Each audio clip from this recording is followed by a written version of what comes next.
속도, 방향 어떤 게 더 중요할까요? 둘 다 중요하겠죠. 우리가 속도가 아니라 방향이다 이런 말을 많이 듣고 있습니다. 그렇죠?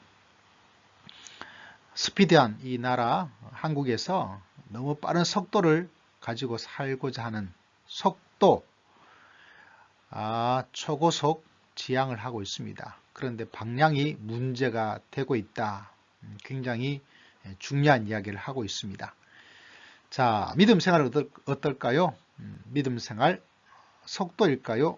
방향일까요? 둘 다 중요합니다.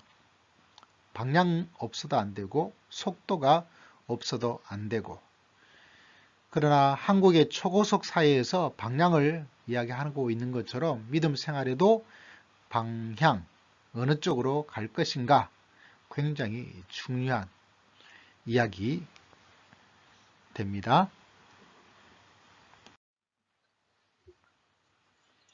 출애굽기 19장 5절에 보니까 너희는 모든 민족 중에서 내 소유가 되겠고, 소유에 대한 이야기. 로마서에도 너희도 그들 중에서 예수 그리스도의 것으로 부르심을 받은 자이다 라고 이야기를 하고 있습니다. 출애굽기에 하나님의 소유라고 그러니까 내 것, 소속, 물건 같은 느낌이 저는 듭니다. 흥미로운 것은 영어 성경에는 굉장히 특별한 보화이다 라고 번역하기도 하는데요. 히브리어를 바라보면 세굴라라고 그런 단어를 쓰고 있습니다. 근데 이 세굴라라는 단어 속에 가지는 의미 중에 하나가 뭐냐면 왕국의 제2인자, 또 다른 말로는 총리라고 볼 수도 있어요.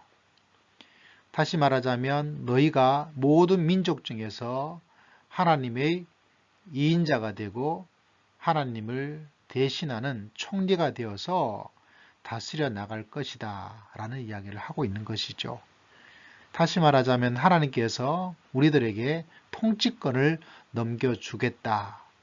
그래서 이 사회와 가정과 직장에서, 교회에서 하나님의 통치를 네가 대신하면서 살아야 된다라고 이야기를 하고 있습니다. 하나님의 뜻이, 하나님의 방향이 바로 이런 것이죠. 다시 말하자면 내가 잘 되는 것, 내가 행복한 것, 내가 성공하는 것 중요합니다.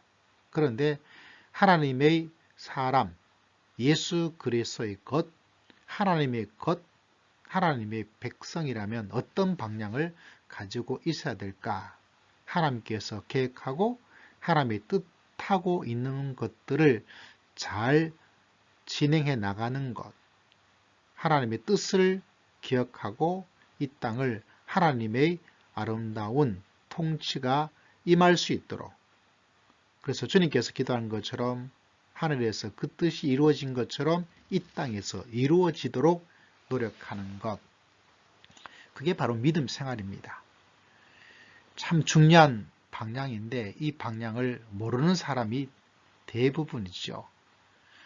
우리 믿음 생활, 우리 방향을 다시 한번 점검하는 것, 너무나 소중한 하나님의 말씀입니다.